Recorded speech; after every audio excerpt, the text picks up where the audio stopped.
Good morning. Welcome to the Queen's Curry Kitchen here in New York. It's a nice and hot day, and it's not really just that early morning time where you want that cup of tea as soon as you open your eyes, but I like an afternoon cup of tea, and it's kind of about that time right now. So why don't we jump right in and make some tea? So I have a practice in my house where the first cup of tea that I make in the morning, I also offer it at the altar, which is right here for me. Those are all my little pictures of all the Indian gods and goddesses, and they share our first cup of tea with us. So when we put out the cup of tea, we always make an offering in front of them, and then we drink our tea or water or food or whatever it is.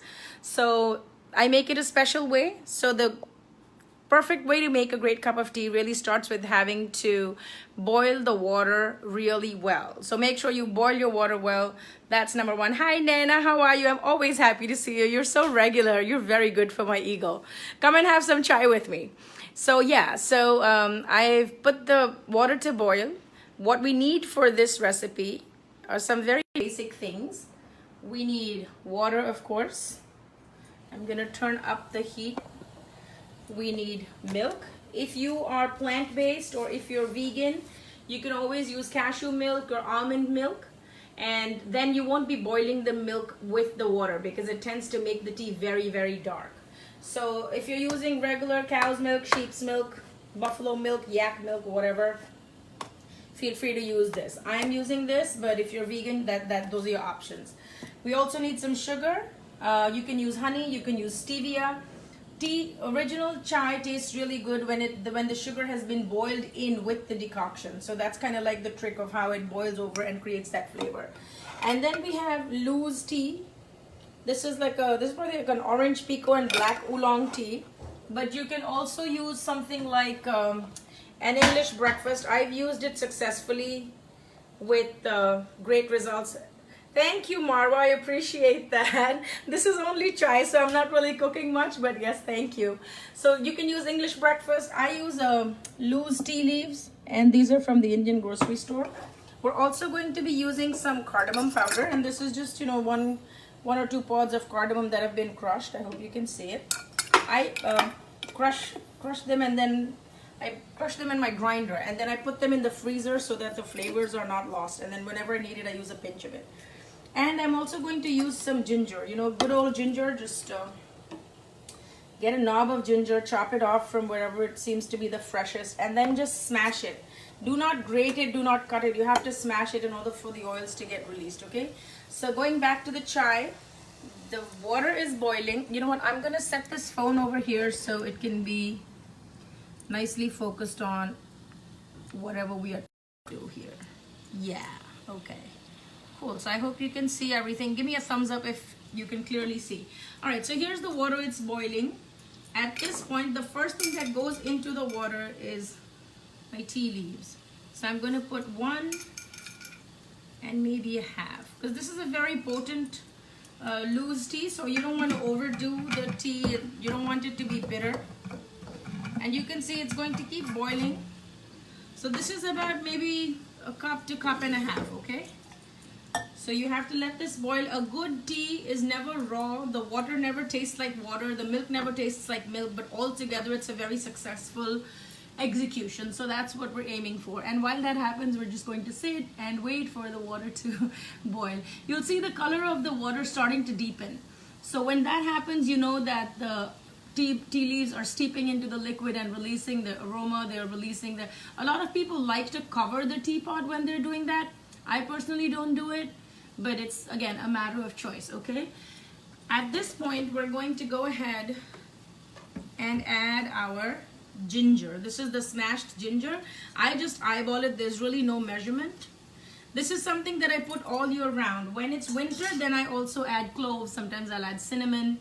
Sometimes I'll add fennel seeds. Really depends on what time of day you're drinking the chai, what time of the year you're drinking your chai. But ginger is overall really good for your digestive health, and it's really great to open up your sinuses. So I always put chai and cardamom in my I always put ginger and cardamom in my chai. So once that's boiling, you know that the ginger is getting infused. Now you want to add some sugar. Typically for 1 cup, this little spoon, maybe 2 spoons is enough. And this is a little more than 1 cup. So I'm going to add just a tad bit extra. If you do honey, then you don't have to add honey when you're boiling. You can just add it when you are just before serving. So you can add honey into the cup and then pour the hot chai over it, okay?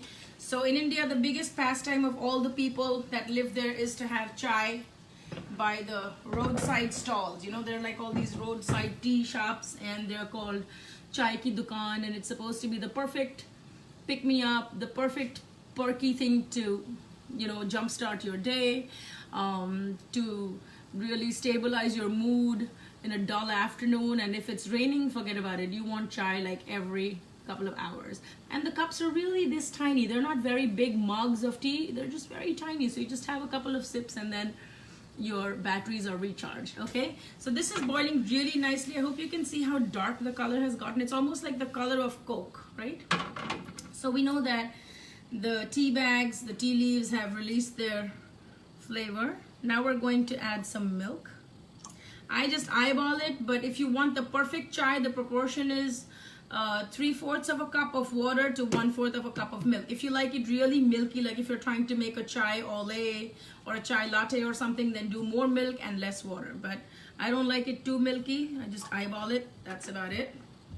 Again, if you're doing a plant-based milk, like a cashew milk or an almond milk, then just don't add it to the boiling liquid. You can just add it before you serve your chai, because those milks don't really boil that well with the tea bags.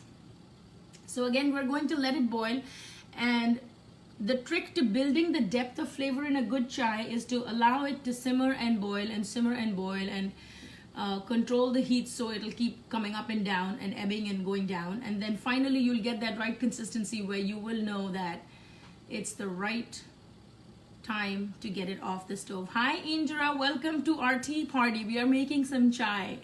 So we've put some ginger, we're waiting for it to boil, and then we'll finish it off with some cardamom. We have the sugar going. Keep a good eye on it. Like I said, you know, people like to measure stuff, people like to cover their chai. We also need this thing, which is a handy dandy strainer. And I will be serving this in a silver cup at the altar, but of course I don't drink in the silver cup. That's only for our revered gods and goddesses. So we will be drinking in this cup, okay? Yeah, so my stove is a little slow today, but that's what I'm going to do. So along with the offering of chai that I make at the altar, I always put some cookies, or sometimes I'll put dry fruits, or I'll put nuts or something, and it's not just the chai for early morning prayer. It's chai and something else. And then, so Hindus believe that when you make an offering to the gods and goddesses, whatever kind of food it is, and it's been touched by their presence and it's been prayed over, then the food becomes blessed. And then it has healing properties, it has healing powers. So I believe in the power of prayer. This is by no means a way to impose my concepts or beliefs. I'm just sharing what I do on a daily basis, because a lot of people ask, like, if there's nobody home, who do you make chai for? And I'm the only one home all day long because everybody's at work or school or whatever. So yeah, so this is who I make chai for. I make chai for the big boss up there on the altar, and I drink some every day. Okay, so I hope you can see there's like these bubbles that are beginning to form at the side. You can do the same thing with 2% milk, with 1%, 2%. You won't really get very creamy results, but pretty much your chai will be a little bit lighter in taste. I know people that make chai with half and half and milk, and I personally find that a little too heavy, but you know, to each his own. And I also know people who are lactose intolerant, so they'll use like a dairy-free creamer. So there's so many ways to do this. The best thing that I want to do, and I've experimented it, but I haven't really gone live with it. Let me show you something. Okay, so somebody bought me a present from Harrods, and this is a rose chai. So what I'm thinking of doing with this is I'm going to make a chai, and then I'm going to make an ice cream base with whipping cream and vanilla, and then I'm going to infuse this cold chai into that ice cream, and then I will make rose chai kulfi. So I don't know, stay tuned. I've had this for a while, but I haven't really made it yet. So one of these days when I feel really courageous, I'm probably going to do it, okay? Hi, Tini, you're cooking like very much. Oh, thank you, Tini. I appreciate your kind words. Hi, Sona, come and have some chai. Jaldi aa jao. It's boiling. Okay, so you see it's boiling and it's bubbling over, so you know that the milk is really cooking. And so the idea is to dry up the milk, the moisture content of the milk, and make the milk and the water very homogeneous in your chai. So we're going to let it boil, and then I think I have my window open, which is why the flame is kind of all over the place.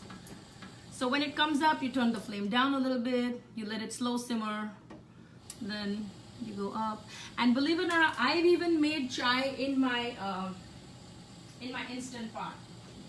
You know, this thing that I use all the time, I have even made chai in this, and oh my god, it comes out really good. So I had about 30 people in my house. We had a prayer meeting, so we had 30 people, and to make 30 cups of tea would have taken me all day on this stove because it's just really slow. You see how it's boiling? So it'll keep on bubbling and it'll keep on gathering some skin on top, which is fine. You just let it do its thing, and it shouldn't look runny. It should kind of look like how do I explain it? It shouldn't be watery looking.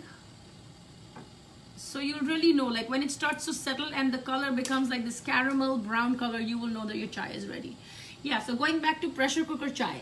So what I did was I put all the ingredients in the pressure cooker. I put everything at the same time. The milk, the sugar, the cardamom.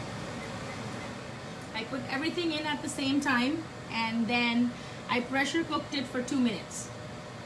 That's it. That was the best tasting chai I have ever had, and I didn't even wait for the entire 2 minutes to be completed. I think I aborted the process at a minute and something. So yeah, you know, Nana, yeah, you can come and taste the kulfi, definitely. Don't even bring the faluda. I'll do everything. You just come, you show up with an empty stomach, and we're going to put some kulfi faluda in there and have a kulfi party with the chai ice cream, right? Okay, so this chai is pretty much ready. Just before I take it off the stove, I'm going to put some cardamom. I like to put the cardamom all the way in the end only because it lasts and it retains the flavor. If I do this in India, I put the cardamom way ahead of time because over there it needs time to infuse and boil. But when you put powdered cardamom, you don't really have to wait that long. Okay, yep, so our chai is ready. Let's see what are the options to eat with the chai. We have some little heart biscuits from India. We have some salted peanuts. Let me know what you like with your chai. I don't know, I always like cookies, but I'm doing this low carb thing, so no carbs for me lately. We also have save, which is like a crunchy snack. Yeah, we have more cookies. I'm just pulling them out of my cabinet right behind me. So these are all the cookies. You can dip them in your chai and have them. So the chai is really ready. This is our combination of milk, sugar, tea leaves, cardamom, and ginger. You can really make it to any flavor profile you want. If you're not a fan of ginger, just stick to the cardamom. If you don't like anything, you don't have to add any spices at all. Just keep it simple. Okay, so I'm ready to strain my tea, and I will show you how it's done. If you don't have one of these, you can actually use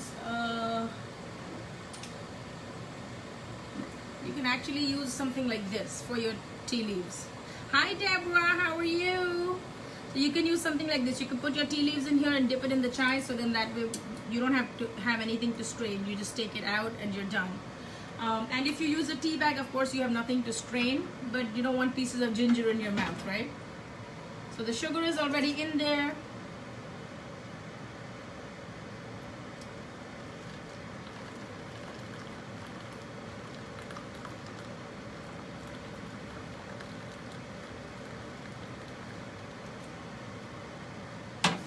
That's that. And today we will make an offering of, I think we can put some maybe nuts or cookies or something. So I will clean the silver bowl, which is only to be used at the altar. This is not for us. All these cups and plates are only for our beloved gods and goddesses. And I will put some cookies in here.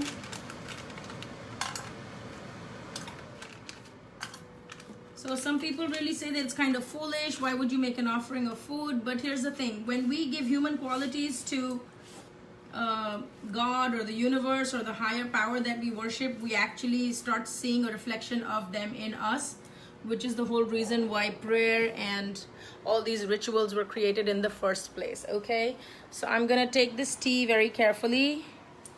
Let me just try to do this with one hand. Take this tea very carefully, place it at the altar, and then I have to go back for the cookies, right? You never serve just tea. And here are the cookies. We also have incense in the kitchen always. So this is lemon incense that I have, and basically I just pray and take it around 7 times, and that's it. And that's pretty much my everyday morning ritual. So for every time somebody asks me how to make chai, any of my non-Indian friends who would ask me how to make chai, if I had $1 for every time somebody asked for a chai recipe, a naan recipe, and a chicken tikka masala recipe, I kid you not, I would be the next billionaire. That's how many people want to know that recipe. So later on today, I will be doing a butter chicken, like the easiest peasiest butter chicken and homemade naan, and I will be going live. So I will of course announce it on this page. But thank you very much for joining me in offering my tea at the altar. I will go ahead, do my prayer, and then I will also drink the tea. So may your life be flavorful, may you always be blissful, and may you find solace in your prayers, in the power of whoever you believe in. It doesn't matter. We all come from the same God, and we all have to end up in the same place. So thank you all for joining me. Chai is calling, and it's too irresistible to say no. But thanks again. I will see you again soon. Thank you, and goodbye.